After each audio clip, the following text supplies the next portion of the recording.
Je voulais savoir pourquoi, du coup, l'abonnement, il est plus cher. Donc, une fois que vous allez recevoir le courrier explicatif, on va vous donner toutes les explications. Ouais, mais je voulais juste savoir pourquoi l'abonnement était plus cher. Alors, normalement, nous n'avons pas encore, bien sûr, l'information. Donc, ça va être généralisé. Et normalement, lorsque vous allez recevoir le courrier, alors vous aurez la réponse sur cette question. D'accord, vous savez pas pourquoi l'abonnement, il est plus cher. Oui, parce que malheureusement, il n'y a aucun client, bien sûr, pour la nouvelle génération qui va être, bien sûr, son compte va être remplacé par le liquide, nous a, bien sûr, contacté. Donc, il va être généralisé. Vous allez recevoir un courrier explicatif. Oui, je sais, mais l'abonnement, pourquoi il est plus cher? Une fois que le client sera concerné, que son compte va être remplacé par le liquide, il va recevoir un courrier. Un courrier qui lui expliquera. Donc, sincèrement, Madame Lafont, Oui. si j'avais la réponse, je pourrais vous le dire. D'accord. Une fois, bien sûr, que vous allez recevoir le courrier, vous aurez la réponse à cette question. Ouais, on a bien compris que Justine allait recevoir un courrier, mais pas pourquoi l'abonnement serait plus cher. Alors elle a appelé un deuxième fournisseur d'énergie qui lui a donné un début d'explication. Nous gérons les offres, mais il y a une part de tarification qui concerne le RDF. Donc, nous ne sommes pas en mesure de pouvoir justifier ce prix-là. D'accord, donc le fait que l'abonnement soit plus cher, il y a une partie qui est un frais de ERDF, c'est ça? C'est ça. Vous savez, quand on a un abonnement, vous avez des frais d'abonnement, justement, Oui. pour le compteur. Oui. Hein, c'est plus ou moins un abonnement pour la location du compteur.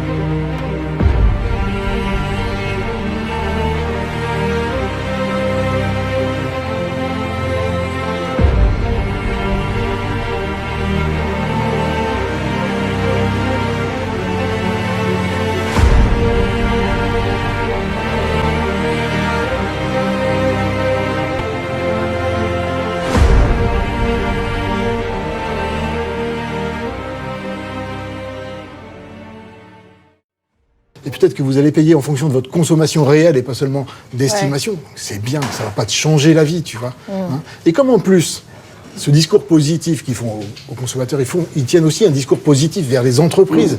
Et alors, comme tu n'es pas idiote, mais tu es aussi curieuse aussi, tu vas lire ce que on dit aux entreprises. Et là, c'est pas du tout le même discours, tu vois. C'est alors donc Monsieur Linky qui dit, cher patron, le programme Linky constitue un marché et des opportunités considérables pour les entreprises qui vont développer des applications installées en aval du compteur. Et donc là, tout d'un coup, ce qui était un super service pour toi, ça devient un formidable business pour les entreprises. On sent bien que tout ça, c'est forcé. Ouais. Alors c'est juste une opération d'enfumage, je crois. Alors qu'est-ce qu'on fait du coup? Qu'est-ce qu'on fait? Ah oui, c'est quand même ça le... Qu'est-ce qu'on fait? La première chose, quand même, c'est que tous ces gens qui décident, ils devraient se remettre en tête cette idée toute simple que l'électricité, c'est un service public. Un service public, c'est au service du public et pas des entreprises.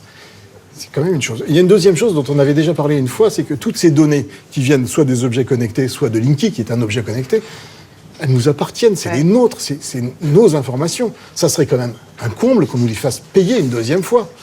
On devrait nous payer pour les données. Hein, donc il faudrait avoir ça en tête. Hein. Et puis enfin, je veux dire, il faudrait qu'on arrête de nous prendre quand même pour des imbéciles. Hein. Ah oui. Très bonne idée. Très bonne idée. Non. Vous avez compris? Bon, merci Thomas. Tu vois, j'avais oublié. Ah, tu vois, bon, on se l'est rappelé. Merci Thomas.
Merci.